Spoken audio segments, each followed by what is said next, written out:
Welcome back to the video lecture series for Introduction to the Art of Programming Using Scala. Given what you've just learned about class declarations and object declarations, it's worth taking a bit of time to go revisit the API and to go look at what's in the API and help figure out how to read it.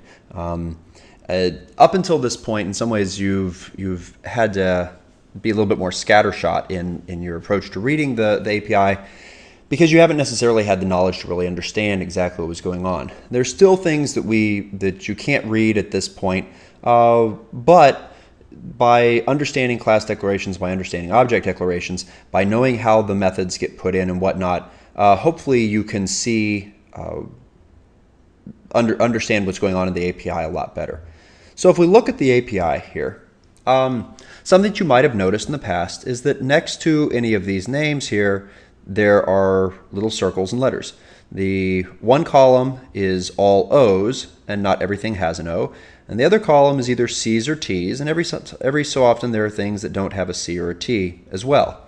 Well, at this point you can probably figure out that the O is for an object declaration, and the C is for a class declaration. And when you have both of these next to one another, you have a class and its companion object. Okay, so let's go look at some particular type that might be interesting. Okay, so for example, the option type. Okay. Normally, if you just click on option, it takes you to this page right here. It's the class for option, and there's lots of nice documentation up at the top, and then the list of different methods that you have for your option as well.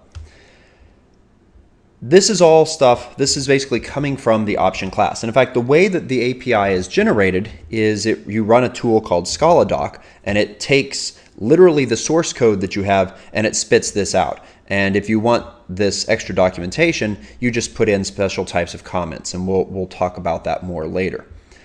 But option also has a companion object, and you can either get to it by clicking over on the O over here, or you might notice this little icon has a pullback on it so that you can quickly swap between the two.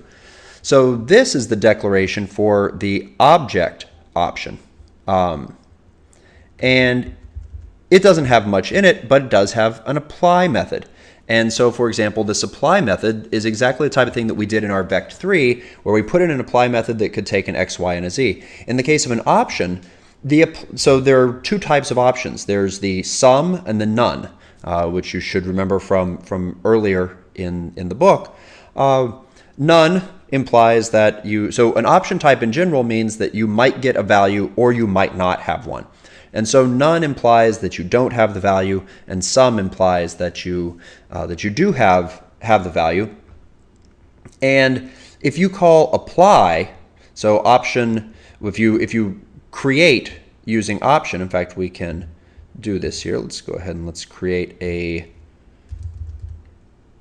make a little instance of Scala. And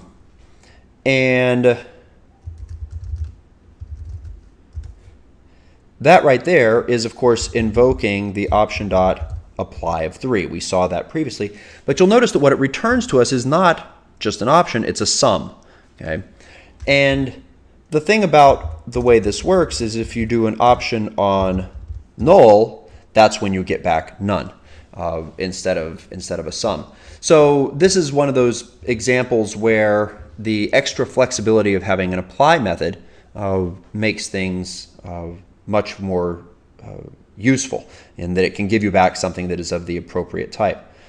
If we were to go down to, for example, the collections, let's look in immutable collections. And for example, the list. List is a class. The list class has a companion object associated with it. And this companion object has an apply method, which takes a var args, so however many arguments you wish to pass in, and it gives you back a list of that type. The empty method just gives you back an empty list. And there are some other things that are inside of here that we won't go into at this point. But so hopefully that makes it so it's a little bit easier to understand. And of course, these methods that are in here, it shows you kind of what they wrote. Now, you can't read all of this yet. We still need to go a few more chapters before all of the details of a lot of these will make sense. But now you've seen that, hey, you can write a method that is named : plus. Scala will allow you to do that. And in fact, all you would have done here would have just put an equal sign and some curly braces and actually put the code that goes inside of it. So hopefully you now have the ability to read the API a little bit better, because you will still need to be doing that. You're not going to memorize every single thing that's in the API, and you need to be able to go to it and look things up on your own. Now, one other, okay, we'll go ahead and stop this video here, and I'll do another one. The next video we'll talk about the meaning of case classes, because we saw case classes long ago, and now we're just introducing the normal concept of a class, and it's worth describing what exactly it is that the case class is adding on for you.